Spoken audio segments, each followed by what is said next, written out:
Hello dear students, कैसे हैं आप सब। आई होप सब ठीक होंगे, अच्छे होंगे। चलिएगा प्यारे बच्चों, एक नेक्स्ट टॉपिक हम देखते हैं हमारे इसी टॉपिक से रिलेटेड, यानी कि इंडियन हिस्ट्री हमारा एक सब्जेक्ट है, उसी से रिलेटेड टॉपिक रहेगा जिसके बारे में हम जिक्र करेंगे। तो चलिएगा प्यारे बच्चों, हम बात करते हैं एक टॉपिक के बारे में, और उस टॉपिक का नाम रहेगा पुष्यभूति वंश या फिर वर्धन वंश। उस वंश के बारे में हम जानेंगे। सबसे पहले प्यारे बच्चों, हम सब्जेक्ट के बारे में जानेंगे कि हमारा सब्जेक्ट कौन सा है। हमारा सब्जेक्ट रहेगा हिस्ट्री, यानी कि हम किसके बारे में बात करेंगे, इतिहास के बारे में। और इसी यूट्यूब चैनल पर प्यारे बच्चों आपको हर एक सब्जेक्ट के बारे में topic wise MCQ plus theory करवाई जाएगी, ठीक है। इसी यूट्यूब चैनल पर आपको करवाया जाएगा। अब हम आज बात करेंगे इस वीडियो के अंदर हम इतिहास के बारे में। किसके बारे में पढ़ेंगे प्यारे बच्चों, हम पढ़ेंगे इतिहास के बारे में, ठीक है। और इतिहास में आज एक हम टॉपिक पढ़ेंगे, उस टॉपिक का नाम रहेगा पुष्यभूति वंश या वर्धन वंश। हमारे इस प्यारे बच्चों आज के इस सेशन के अंदर हम एक वंश के बारे में पढ़ेंगे, एक डायनेस्टीज के बारे में पढ़ेंगे, जिसका नाम रहेगा पुष्यभूति वंश, या फिर प्यारे बच्चों इस वंश का दूसरा नाम रहेगा वर्धन वंश। तो सबसे पहले हम बात करते हैं कि एक ही वंश है, इसके दो अन्य नाम कैसे हुए, अलग अलग नाम कैसे। और पुष्यभूति वंश इसको क्यों बोला जाता है और वर्धन वंश क्यों बोला जाता है, इसके पीछे क्या कारण है, सबसे पहले आपको ये समझना है। तो चलिए प्यारे बच्चों, हम बात करते हैं इस वंश के बारे में। जो इस वंश का जो संस्थापक था प्यारे बच्चों, यानी कि हम बात कर रहे हैं फाउंडर के बारे में, संस्थापक के बारे में। तो इस वंश का जो संस्थापक था उसका प्यारे बच्चों नाम ही क्या था, पुष्यभूति था। एक राजा था प्यारे बच्चों जो इस वंश का क्या था, संस्थापक था। उस राजा का नाम क्या था, पुष्यभूति। इसलिए प्यारे बच्चों इस वंश को क्या कहा जाता है, पुष्यभूति वंश, क्योंकि इस वंश की शुरुआत की थी एक राजा ने और उस राजा का नाम था पुष्यभूति, इसलिए इस वंश को क्या कहा जाता है, पुष्यभूति। अब बात करेंगे वर्धन वंश। वर्धन वंश क्यों कहा जाता है ये भी बताऊंगा मैं आपको। इससे पहले मैं आपको बताता हूँ कि पुष्यभूति के द्वारा किए गए कार्य क्या क्या थे। सबसे पहले हम बात करेंगे प्यारे बच्चों, पुष्यभूति ने स्थानेश्वर के अंदर, यानी कि हम बात करेंगे स्थानेश्वर,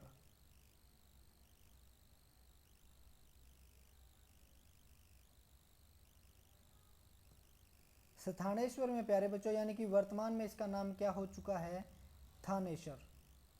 यह आपके हरियाणा के कुरुक्षेत्र के अंदर पड़ता है। वर्तमान में इसका नाम क्या है, थानेश्वर है। तो स्थानेश्वर के अंदर प्यारे बच्चों इस पुष्यभूति ने शिव मंदिर का निर्माण करवाया था। शिव मंदिर का निर्माण, पुष्यभूति ने प्यारे बच्चों शिव मंदिर का निर्माण करवाया था। बहुत बार एग्जाम के अंदर पूछा गया क्वेश्चन है कि स्थानेश्वर के अंदर शिव के मंदिर का निर्माण किसने करवाया था, पुष्यभूति ने शिव के मंदिर का निर्माण करवाया था। और प्यारे बच्चों एक क्वेश्चन और आपको याद रखना, इस मंदिर का पुनः निर्माण या जीर्णोद्धार अगर आपसे पूछ ले कि पुनः निर्माण किसने करवाया था, तो प्यारे बच्चों नाम आएगा सदाशिवराव बाहू ने। किसने करवाया था पुनः निर्माण, नाम आएगा प्यारे बच्चों सदाशिव राव बाहू। जब हरियाणा मुगलों और मराठों के अधीन होगा उस समय की प्यारे बच्चों ये बात की गई है। तो आपको याद रखना है कि पुष्यभूति वंश का जो संस्थापक था उसका नाम था प्यारे बच्चों पुष्यभूति। और पुष्यभूति ने क्या काम किया था प्यारे बच्चों, स्थानेश्वर के अंदर, या फिर हम कह सकते हैं थानेश्वर के अंदर शिव मंदिर का निर्माण करवाया था। और इस मंदिर का पुनः निर्माण किसने करवाया था प्यारे बच्चों, पुनः निर्माण करवाया था आपके सदाशिवराव बाहू ने, ठीक है। अब हम बात करेंगे प्यारे बच्चों कि वर्धन वंश क्यों कहा जाता है, क्योंकि इस वंश का प्यारे बच्चों जो रियल फाउंडर था, इस वंश का जो वास्तविक संस्थापक था प्यारे बच्चों, इस वंश का जो वास्तविक संस्थापक था उसका नाम था प्रभाकर वर्धन। प्यारे बच्चों इस वंश का जो वास्तविक संस्थापक था उसका नाम था प्रभाकर वर्धन, ठीक है। यानी कि अगर आपसे संस्थापक पूछ लिया जाए तो रहेगा पुष्यभूति। अगर आपसे वास्तविक संस्थापक पूछ लिया जाए, रियल फाउंडर पूछ लिया जाए, तो रहेगा आपका प्रभाकर वर्धन। इसलिए प्यारे बच्चों इस वंश को क्या कहा जाता है, वर्धन वंश, क्योंकि प्रभाकर वर्धन ने इस वंश की शुरुआत की थी बड़े स्तर पर, बहुत सारे कार्य किए थे। जो प्यारे बच्चों प्रभाकर वर्धन गद्दी पर बैठा था 580 ईस्वी में, और 605 ईस्वी तक ये गद्दी पर बैठा रहा था। ठीक है, और प्यारे बच्चों यहीं से इस वंश के बारे में हम पढ़ना शुरू करते हैं। सबसे पहले हम जानते हैं प्रभाकर वर्धन की संतानों के बारे में। तो प्यारे बच्चों सबसे पहले हम जानेंगे प्रभाकर वर्धन की संतानों के बारे में। ठीक है प्यारे बच्चों, प्रभाकर वर्धन की 3 संतानें होती थी। संतान क्या होते हैं, पुत्र या फिर पुत्रियां। तो प्यारे बच्चों प्रभाकर वर्धन की 3 संतानें थी, जिसमें सबसे बड़ा पुत्र जिसका नाम था राज्यवर्धन, नाम था प्यारे बच्चों राज्यवर्धन। दूसरे नंबर पर अगर हम बात करते हैं प्यारे बच्चों, पुत्री थी जिसका नाम था राजश्री, या फिर प्यारे बच्चों राज्यश्री भी कहा जाता है। तीसरा जो आपका राजा होगा जिसका नाम होगा हर्षवर्धन। तो ये 3 संतानें हुआ करती थी प्रभाकर वर्धन की। ठीक है, संतानें होती थी तो इन संतानों की माता यानी कि प्रभाकर वर्धन की पत्नी के बारे में हम जानेंगे। तो पत्नी होती थी जिसका नाम था यशोमती। पत्नी का नाम क्या था प्यारे बच्चों, यशोमती। यहाँ से HSSC में सीधा क्वेश्चन पूछा गया है कि राज्यवर्धन और हर्षवर्धन का क्या संबंध है। राज्यवर्धन का और प्यारे बच्चों हर्षवर्धन का संबंध पूछा गया था। तो प्यारे बच्चों इनका संबंध क्या होगा, ये दोनों क्या थे, भाई भाई थे। ठीक है, राजश्री और हर्षवर्धन या फिर राज्यवर्धन का संबंध पूछ लिया जाए तो ये क्या थे, भाई बहन थे। तो नेक्स्ट पेज पर प्यारे बच्चों हम पढ़ते हैं कि एक चीज़ को हम डीपली पढ़ेंगे और एक बार ही आपको पढ़ना होगा, अच्छे से बार बार पढ़ने की ज़रूरत नहीं होगी। तो प्यारे बच्चों हम नेक्स्ट पेज पर बढ़ते हैं। जैसा कि हमने देखा है प्रभाकर वर्धन की संतानों के बारे में, यानी कि 3 संतानें थी। सबसे जो बड़ा पुत्र था जिसका नाम था प्यारे बच्चों राज्यवर्धन। दूसरे नंबर पर मैं एक बार आपको लिख कर बता देता हूं ताकि आप कंफ्यूज नहीं होगे। दूसरे नंबर पर प्यारे बच्चों राजश्री, और तीसरे नंबर पर प्यारे बच्चों आपका होगा राजा हर्षवर्धन। इनके बारे में हम पढ़ रहे हैं। ठीक है, लेकिन कहानी क्या हुई थी प्यारे बच्चों, जब प्रभाकर वर्धन गद्दी पर बैठा था और प्रभाकर वर्धन के समय प्यारे बच्चों हूण जाति ने अटैक किया था। किसके समय प्यारे बच्चों, प्रभाकर वर्धन जब गद्दी पर बैठा था, यानी कि इन तीनों का पिता जिसका नाम था प्रभाकर वर्धन। और प्रभाकर वर्धन जब गद्दी पर बैठा हुआ था तो कहानी क्या हुई थी, एक हूण जाति बार बार आक्रमण कर रही थी किस पर, स्थानेश्वर पर। प्रभाकर वर्धन के समय प्यारे बच्चों एक हूण जाति थी जो बार बार आक्रमण कर रही थी स्थानेश्वर पर। इसकी उम्र बहुत ज़्यादा हो चुकी थी, तो इसने अपने बड़े पुत्र को प्यारे बच्चों उनसे लोहा लेने के लिए कहा था, मतलब उनसे युद्ध करने के लिए कहा गया था। तब प्यारे बच्चों जो जाति आक्रमण करती थी उस जाति का नाम था हूण जाति। हूण जाति के लोग बार बार आक्रमण करते थे और ये क्वेश्चन एग्जाम के अंदर आया हुआ है। हूण जाति बार बार आक्रमण करती थी। प्यारे बच्चों प्रभाकर वर्धन ने क्या किया, अपने बड़े पुत्र राज्यवर्धन को उनसे लोहा लेने के लिए इसको भेज दिया गया। लेकिन जब प्रभाकर वर्धन ने इसको भेजा राज्यवर्धन को, और राज्यवर्धन ने प्यारे बच्चों हूण जाति को हरा दिया था, लेकिन जब दरबार के अंदर आया तो प्रभाकर वर्धन की मृत्यु हो चुकी थी। किसी ने मारा नहीं था प्यारे बच्चों, इसकी नेचुरली डेथ हुई थी।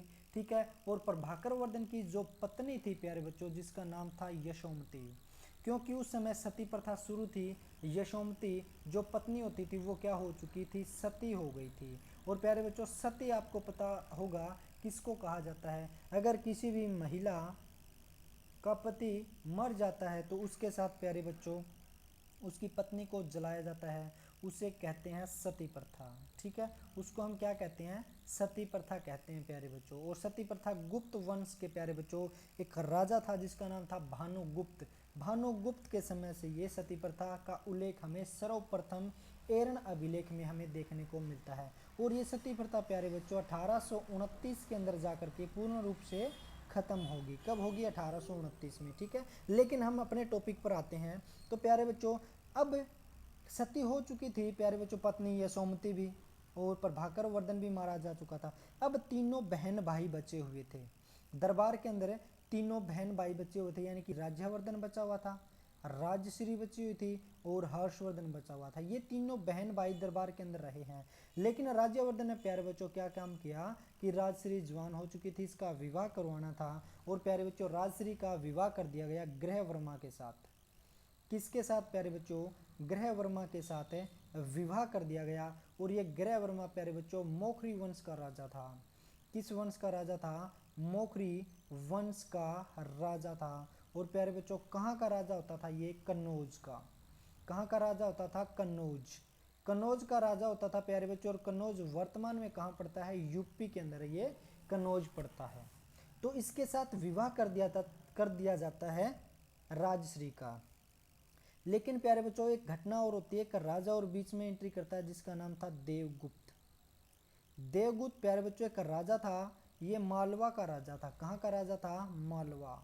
और मालवा वर्तमान में प्यारे बच्चों कहाँ पड़ता है? एमपी के अंदर पड़ता है। तो इस क्षेत्र का ये राजा था। ऐसा कहते हैं कि राजश्री और देवगुप्त का पहले से संबंध था, मतलब इनकी दोनों की पहले से प्रेम कहानी चल रही थी। लेकिन भाई ने राज्यवर्धन ने विवाह किसके साथ कर दिया?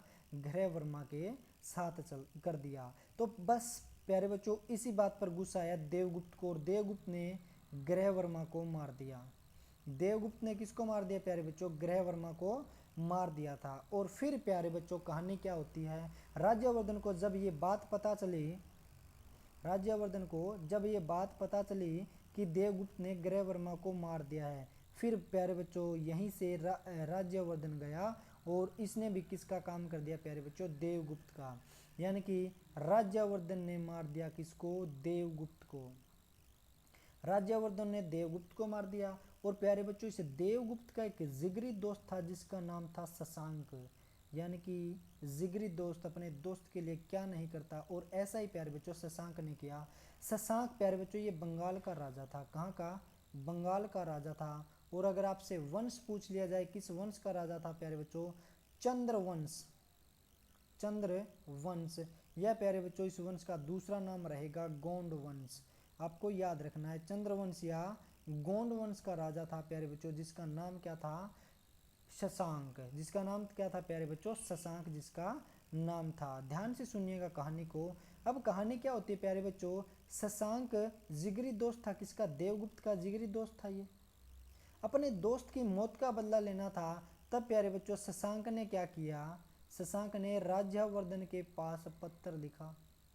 राज्यवर्धन के पास पत्र लिखा और कहा आप मेरे पास आओ, मतलब आप बंगाल में आओ और मेरी बहन से शादी कर लो। ये बात कह दी, प्रपोजल रखा शशांक ने राज्यवर्धन को मारने के लिए। लेकिन बस इसके बाद कहानी क्या हुई? राज्यवर्धन ने शादी का नाम सुना, सुनते ही हरियाणा से चला और बंगाल पहुंचा। प्यारे बच्चों बंगाल जाते ही शादी थोड़ी होनी थी, यहाँ पर तो क्या होना था प्यारे बच्चों? शशांक को मारना था। किसको? राज्यवर्धन को।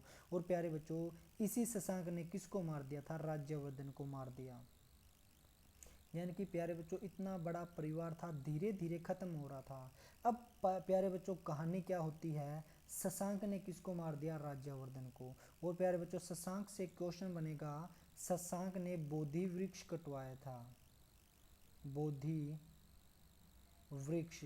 तो आपसे क्वेश्चन पूछा जाएगा बोधि वृक्ष किसने कटवाया था प्यारे बच्चों? बोधि वृक्ष शशांक ने कटवाया था। और बोधि वृक्ष कौन सा होता है प्यारे बच्चों? वही वृक्ष जिसके नीचे बैठ करके गौतम बुद्ध ने तपस्या की थी, उसको क्या कहा जाता है? बोधि वृक्ष कहा जाता है। ठीक है। और इसके बाद प्यारे बच्चों ऐसा कहते हैं कि जो राज्यवर्धन था ये 605 ईस्वी से लेकर के 606 ईस्वी तक गद्दी पर बैठा था। मात्र 1 वर्ष तक इसने शासन किया था। फिर जैसे ही राज्यवर्धन को मार देता है शशांक, और फिर हर्षवर्धन 606 ईस्वी से लेकर के 647 ईस्वी तक गद्दी पर बैठता है। और गद्दी पर बैठते ही प्यारे बच्चों हर्षवर्धन ने पहला काम क्या किया था?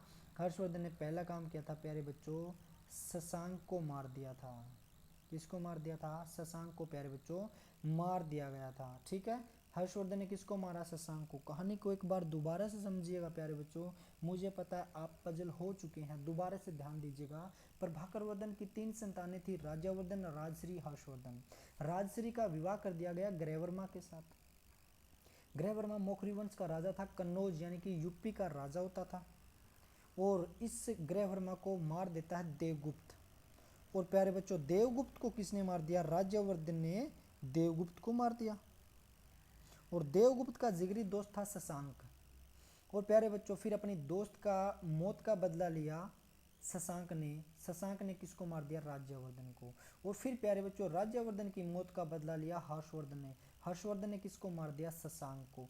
ऐसी स्थिति के अंदर प्यारे बच्चों राजा हर्षवर्धन गद्दी पर बैठता है और उस समय सती प्रथा शुरू थी, ठीक है। और जब राजश्री को पता चला कि इसका पति जो ग्रहवर्मा है उसको मार दिया गया है, फिर राजश्री प्यारे बच्चों सती होने के लिए जंगलों में चली जाती है, मरने के लिए जंगलों में चली जाती है। तो इतना बड़ा परिवार था प्यारे बच्चों, जिसके अंदर अब मात्र सिर्फ राजा हर्षवर्धन और राजश्री जीवित बचे हुए हैं। देखते हैं राजश्री सती होती है या नहीं।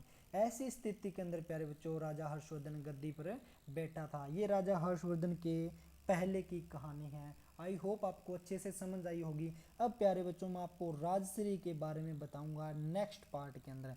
ये रहेगा इस वीडियो का फर्स्ट पार्ट। सेकंड पार्ट प्यारे बच्चों जल्दी ही आपको इसी यूट्यूब पर मिलेगा, जिसमें हम कवर करेंगे पुष्यभूति वंश या राज्य या फिर वर्धन वंश का सेकंड पार्ट, ठीक है। यानी कि उसके अंदर हम कंप्लीटली राजा हर्षवर्धन की कहानी के बारे में पढ़ेंगे। आई होप आपको बहुत अच्छे से समझ आया होगा ये। और अगर किसी को कुछ भी ऐसा लग रहा है, डाउट है, तो आप कमेंट करके ज़रूर बताना कि हमें यहाँ पर डाउट है।